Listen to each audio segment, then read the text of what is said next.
여러분, 안녕하세요. 헷갈리는 토픽 단어 7번째 시간입니다. 오늘은 부끄럽다와 창피하다 이 두 단어에 대해서 알아보도록 하겠습니다. 이 두 단어는 영어의 ashamed라는 뜻으로 학생들한테 질문을 많이 받는 단어입니다. 단어 뜻이 정말 비슷해서 한국 사람들도 정확히 그 뜻을 구별하는 것이 어렵습니다. 그렇지만 한국 사람들은 정확한 용법을 몰라도 생활에서 쓰면서 이 단어의 느낌, 감각을 가지고 있기 때문에 괜찮지만 여러분은 그 느낌이 없기 때문에 오늘처럼 따로 공부하시고 꼭 알아두셔야 합니다. 자, 먼저 부끄럽다라는 단어를 살펴보도록 하겠습니다. 부끄럽다는 두 가지 뜻이 있습니다. 첫 번째는 shy입니다. 그리고 두 번째는 우리가 말하는 창피하거나 떳떳하지 못하는 경우에 사용합니다. 그래서 먼저 첫 번째 뜻, shy라는 것을 살펴보도록 하겠습니다. 이 단어는 쑥스럽다, 수줍다라는 단어하고 똑같습니다. 이거는 개인의 성격입니다. 그래서 성격적인 특징이기 때문에 이거는 좋고 나쁘고 그런 뜻이 없습니다. 그래서 그 사람 성격이 잘 쑥스러움을 타요, 수줍어해요 라고 말합니다. 그래서 예문을 보시면 그와 이야기하고 싶지만 너무 부끄럽다. 네, 여러분이 정말 좋아하는 연예인, 가수를 만났어요. 그래서 말하고 싶지만 너무 부끄러워요. 이럴 때 성격이 부끄러워요 할 때 우리가 부끄럽다라고 말합니다. 두 번째는 나는 사진 찍히는 것이 부끄럽다. 네, 사진 찍는 것을 좀 싫어하는 사람들이 있죠. 왜냐하면 그게 좀 수줍고 쑥스러워요. 그럴 때도 사용합니다. 많은 사람들 앞에선 아이는 부끄러워 어쩔 줄을 몰라 했다. 네, 아이들이 사람들이 많으면 부끄러워 하잖아요. 말도 잘 못하고 엄마 뒤에 숨기도 하고 네, 그러한 성격, 네, 그런 것을 우리가 어, 부끄럽다 이렇게 이야기합니다. 자, 이번에는 두 번째 뜻입니다. 두 번째는 ashamed, abashed 해서 창피하거나 떳떳하지 못할 때 사용하는 단어입니다.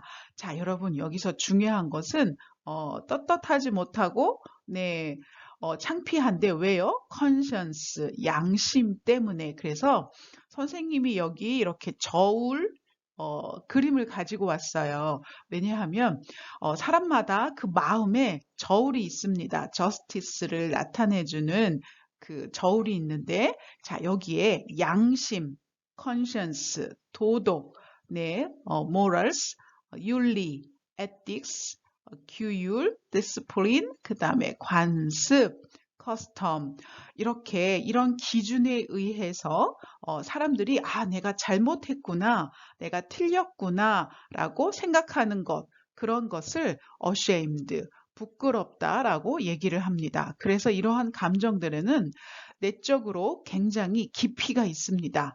굉장히 깊은 감정입니다. 그래서 이것은 개인뿐만 아니라 어떤 공동체, 사회, 국가적으로도 다 같이 이런 부끄러움을 가질 수 있습니다. 예를 들어서 제 2차 세계대전을 일으켰던 독일은 자신들이 잘못한 것에 대해서 공동체적으로, 국가적으로, 사회적으로 부끄러움을 느끼고 거기에 대해서 잘못했다고 말하고 용서를 구하지요. 그리고 그러한 노력들을 합니다. 네, 이렇게 어, 어떤 객관적인 기준에 의해서 그리고 그 자신의 어떤 기준에 의해서 잘못한 거, 틀린 것을 이렇게 깨달았을 때 느끼는 감정, 그런 것이 ashamed, 부끄럽다입니다. 그래서 나는 정말로 과거에 했던 나의 행동들이 부끄럽다. 과거에 어떤 잘못을 했나 봐요. 그 행동들이 지금에 돼서 돌이켜 보니까 내 양심상 도덕상, 윤리상, 규율상, 관습상 내가 잘못했구나. 아이고, 부끄러워라. 라고 이렇게 생각하는 겁니다. 나는 시험에 커닝한 것이 부끄럽다. 네, 커닝한 것을 커닝 하지만 이거는 영어의 치팅이죠. 시험 볼 때 다른 사람 걸 몰래 봤어요. 아, 부끄러운 행동이죠. 도덕적으로. 그래서 저는 부끄러웠어요. 라고 말합니다. 그렇기 때문에 이때 부끄럽다의 반대말은 자랑스럽다, 떳떳하다, 당당하다.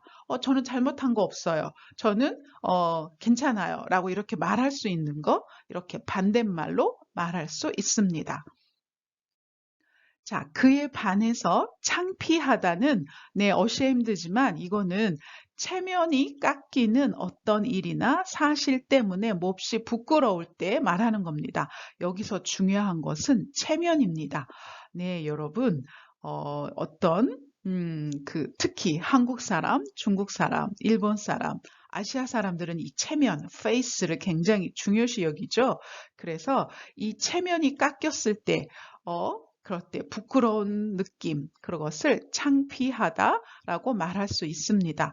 그러니까 여러분, 이것은 체면과 관련되어 있기 때문에 개인적이고 자기중심적인 다른 사람이 나를 어떻게 볼 것인가에 대해서 나의 감정을 중요시 여기는 것입니다. 그래서 이거는 객관적인 기준이 없어요.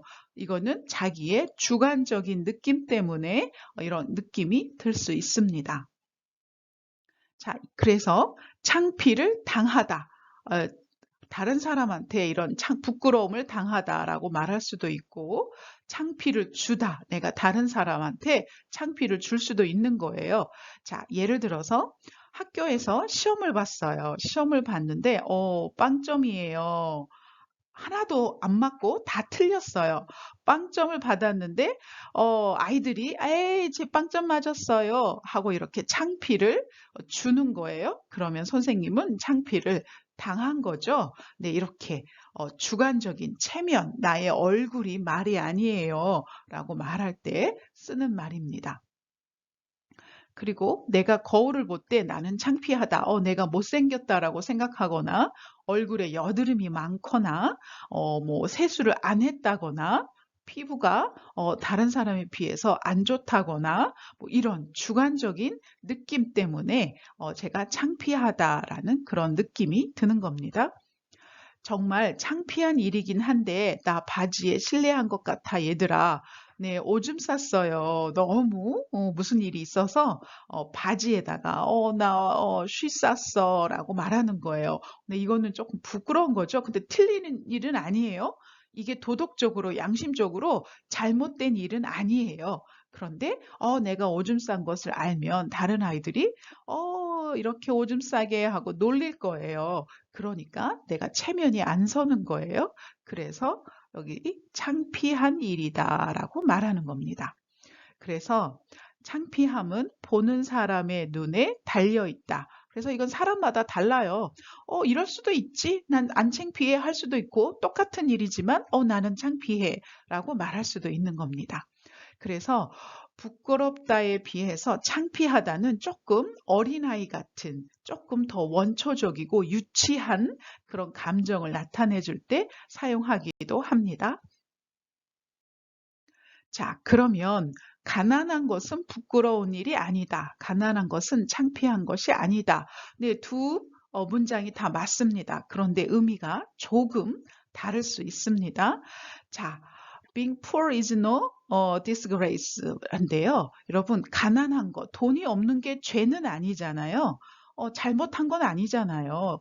그리고 이게 뭐 그 사람이 또 도덕적으로 나쁜 사람인 건 아니잖아요. 그래서 가난한 것은 부끄러운 일이 아니에요. 조금 불편할 뿐이에요. 라고 말하는 겁니다. 그래서 가난한 것은 도덕이나 양심상 잘못된 일이 아니에요. 그래서 이거는 부끄러운 일이 아니에요. 라고 말합니다. 그런데 가난한 것은 창피한 것이 아니다.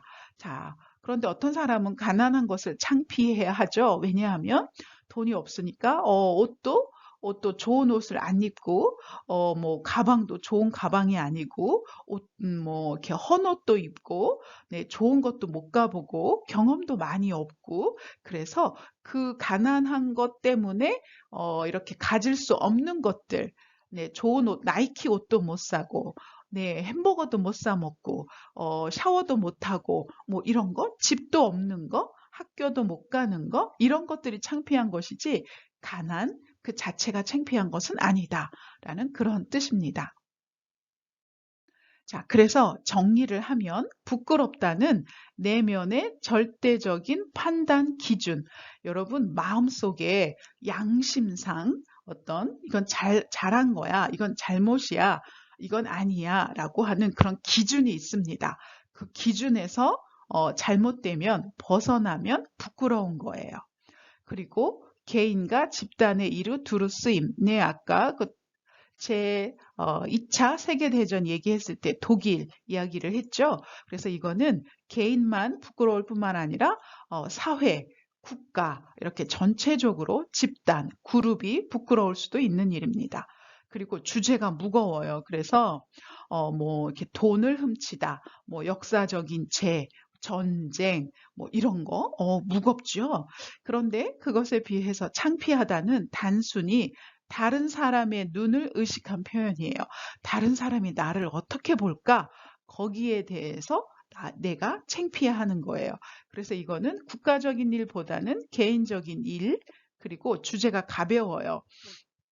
그래서 전쟁이나 뭐 훔친 거, 살인 뭐 이런 것보다는 뭐 이렇게 오줌 싼 거, 그다음에 점수를 잘 받지 못한 거, 시험에 떨어진 거, 공부 못하는 거, 못생긴 거, 뭐 이런 식으로 주제가 가벼울 수 있습니다. 자, 이 표는 국어 실력이 밥 먹여준다라는 그 책에서 잘 정리가 돼 있어서 선생님이 그 책에서 인용을 했습니다. 자, 그러면 여러분, 부끄럽다, 창피하다 비슷한 단어들이 있는데요. 가장 심한 것은 수치스럽다입니다. 수치스럽다는 너무너무 부끄러워서 굴욕감, humiliation, 굴욕감을 느끼거나 여기 이렇게 말할 수 있습니다. 굴욕감. 그 다음에 존엄성, dignity예요. 인간의 존엄성이 네, 이거는 파괴된 거예요. 너무너무 부끄러워서 죽을 지경이에요. 그럴 때 수치스럽다라고 말하고 그 다음 조금 덜한 것이 부끄럽다. 그 다음 조금 덜한 것이 창피하다. 제일 약한 것이 수줍다입니다. 이렇게 단어마다 뜻은 비슷하지만 그 정도에 따라서 조금씩 강도가 다릅니다. 자, 그러면 한번 우리가 점검을 해볼까요? 자, 선생님이 길에서 넘어져서 사람들이 막 보고 웃었어요. 사람들 보기에 너무 부끄러웠다, 창피했다. 여러분은 어떻게 하시겠어요?